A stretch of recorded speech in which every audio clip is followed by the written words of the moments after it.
Hello বন্ধুরা, সবাই কেমন আছেন? আশা করছি সবাই খুব ভালো আছেন এবং সুস্থ আছেন। আজকে আমি পটল দিয়ে চিংড়ি মাছ রান্না করব। বাড়িতে কিছুটা পটল ছিল, অল্প তরকারি করার মতো, এবং অল্প একটুখানি চিংড়ি মাছ ছিল, তাই ভাবলাম একসঙ্গে রান্না করি আর আপনাদের সঙ্গে শেয়ার করি। এখানে সব কিছুটা কাটাকুটি করে সব ধোয়া ছিল রেডি করা, তাই রান্নাটা শুরু করতে বেশি দেরি হলো না। একটুখানি প্রথমে কড়াইয়ের মধ্যে তেল দিয়েছিলাম, পেঁয়াজটা হালকা কালার চেঞ্জ হতে চিংড়ি মাছগুলো দিয়ে দিয়েছি, একটু অল্প করে একটুখানি লবণ দিলাম।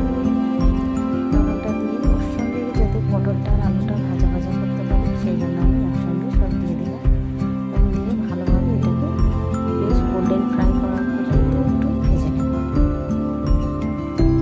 অবশ্যই এটাকে একবার করে নাড়তে হবে, না নাড়লে তলায় লেগে যাবে। দেখতে পাচ্ছেন কালারটা খুব সুন্দর এসে গেছে, আলুগুলো প্রায় ভালোভাবে লাল লাল করে ভাজা হয়ে গেছে এবং পেঁয়াজগুলো ভাজা হয়ে গেছে। এরপরে আমি এক চামচের মধ্যে এখানে আদা রসুনের পেস্ট দেবো। আদা রসুনটা অল্প নিয়েছি কারণ তরকারিটা এখানে একটু অল্প ছিল। এবার এখানে এক চামচ লবণের হলুদ গুঁড়ো আর এক চামচ জিরে মরিচের গুঁড়ো, এক চামচ লবণ ও এক চামচের মতো কাশ্মীরি লঙ্কার গুঁড়ো। কাশ্মীরি লঙ্কার গুঁড়োটা দিচ্ছি যাতে কালারটা দেখতে একটুখানি লাল লাল হয় আর খেতে ভালো লাগে। এবার অল্প একটুখানি সামান্য জল দিয়ে মশলাটাকে আমি কষিয়ে নিচ্ছি।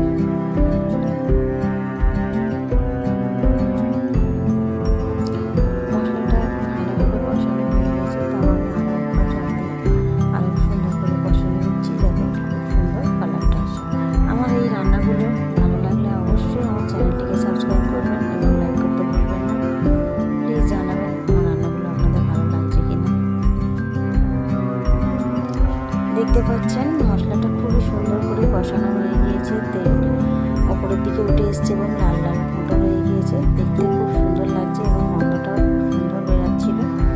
এবার আমি এখানে যতক্ষণ আলুটা গলে যাওয়া পর্যন্ত একটুখানি ঝোল দেবো যাতে আলুটা আর পটলটা ভালোভাবে সিদ্ধ হয়ে যায়। চিংড়ি মাছ যেহেতু ভালো সিদ্ধ সময় লাগে না বেশি, সেই জন্য এখানে আলু আর পটলটা সিদ্ধ হওয়া পর্যন্ত অপেক্ষা করব। এখানে কিছুক্ষণ ঢাকা দিয়ে রাখার পরে আমি আবারও একবার ঢাকাটা খুলে দেখছিলাম, তো আমার এটা আলুটা সব কিছু সিদ্ধ হয়ে গেছে বা গলে গেছে, খুব সুন্দর হয়েছিল। তরকারিটা একটু মাখা মাখা করতে পর্যন্তই রেখেছিলাম। দেখতে পাচ্ছেন তরকারির কালারটা কাশ্মীরি লঙ্কার গুঁড়োর জন্য খুব সুন্দর এসেছিল, খেতেও ভালো হয়েছিল। আপনাদের কেমন লাগলো অবশ্যই জানাবেন। ধন্যবাদ।